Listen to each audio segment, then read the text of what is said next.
Welcome to a brand new series in the restoration industry. Gokul and I are launching a restoration masterclass, and this one is going to be on mergers and acquisitions. I am very excited to have Gokul here as the resident M&A expert. This is a huge topic in the restoration industry right now, and it seems like every week, almost daily, there are new announcements coming out about mergers and acquisitions that are happening with really big companies and really big players. So over the coming weeks and months, Gokul and I are going to be releasing a number of conversations on everything that has to do with M&A. Any questions that you might have if you are approached to sell your company, if you're thinking about selling your company, just really everything you're going to need to know. So stay tuned for a lot of episodes to come. Thanks for checking out another episode of the Restoration Masterclass on M&A. So today we're going to dive a little bit more into a topic that's been teased in several of the other episodes that we've done, and we're talking about sellable versus unsellable businesses. So Gokul, let's first talk about what an unsellable business looks like. Yeah, sure. So we've done a ton of research in our firm, and success leaves clues, correct? Yep. And all successful companies have some factors in common. Okay, they got great books. Okay, they got diversified revenue streams. They got a growth potential in the sense they're not declining, correct? They got documented marketing and sales plans, all right?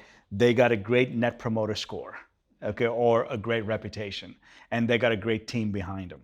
Okay, now for you to get multiple offers and get great outcomes on top dollar for your business, you gotta have all six. Okay? Companies that are not sellable don't have them. Okay, so there's a lot of those six factors that are broken, correct? So the path to making your company sellable is very clear. Okay, there's a definite path. You know, if you have these six factors, and you're not going to be good at all six, okay, but you know, even if I grade you, if you get a C+ in all of these six factors, correct, you're a sellable company. Okay, but here's the astonishing fact. Okay, 80% of the companies that call us and entrepreneurs that call us, their companies are unsellable. In the sense, they get an F. Okay, they're not even a C+. And I'll tell you why this happens. Because the technologies and the strategies that you use to run a business day to day are completely different than the strategies you're going to use to sell a business. Make sense? Yes. So day to day, you're just looking at bank accounts. You're looking at, I got to get this job done, that job done. I got to build get my AR under control. These are the things that we all think about. Correct? It's a strategy. And if you're running your company, it works. But when you're trying to sell your company, it's a completely different game plan. It's a completely different ball game. So you cannot run your company as if you're operating it all the time. All right, so going back to that that stat that you gave, that 80% of the companies that call you are unsellable. On average, how long does it take those companies that decide, well, I do want to sell, how long does it take them to get from that unsellable stage to being sellable? Yeah, so it depends. But you know, the shortest we've done it is about a year. But if I had a wish list, I would love to have 2 to 3 years out. Okay? I can give you examples after examples where we've doubled the valuation of companies from 3 million to 6 million, from 4 million to 8 million, from 6 million to 12 million in 2 to 3 years by kind of implementing some of these strategies, by implementing some of these technologies in there, and really focusing on what is it a buyer is going to look for. Now, a lot of people are very familiar, like when they sell a house.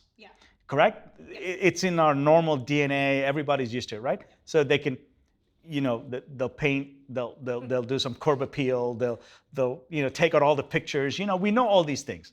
It's very similar to when you're trying to sell a business. Correct? So the way you operate it is not how you sell it. Correct? So they're completely different. So you kind of have to do a little bit of, not curb appeal, but you kind of have to make a few adjustments to your strategies, few adjustments to your technologies and how you present it and what you kind of implement into your program.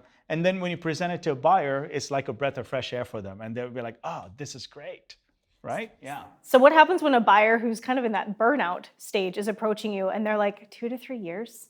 How much work is that in 2 to 3 years? How do you help them kind of see the light at the end of the tunnel and realize that these few years of work really will help you with your exit strategy in the end? Yeah. So it's all about getting the second wind. Correct? And here's what we found in our firm, right? So when people call us, sometimes they're burnt out or they should have exited 5 years ago. They're kind of maybe stayed in the game too long, okay? But if we give them a short 12-month or 24-month horizon, there's an end game there. There's light at the end of the tunnel. And what we find is we get much better results. when there's an end game in there, right? Again, it comes back to knowing what success looks like and then working towards it. Perfect. All right, thanks, Gokul. Stay tuned for more.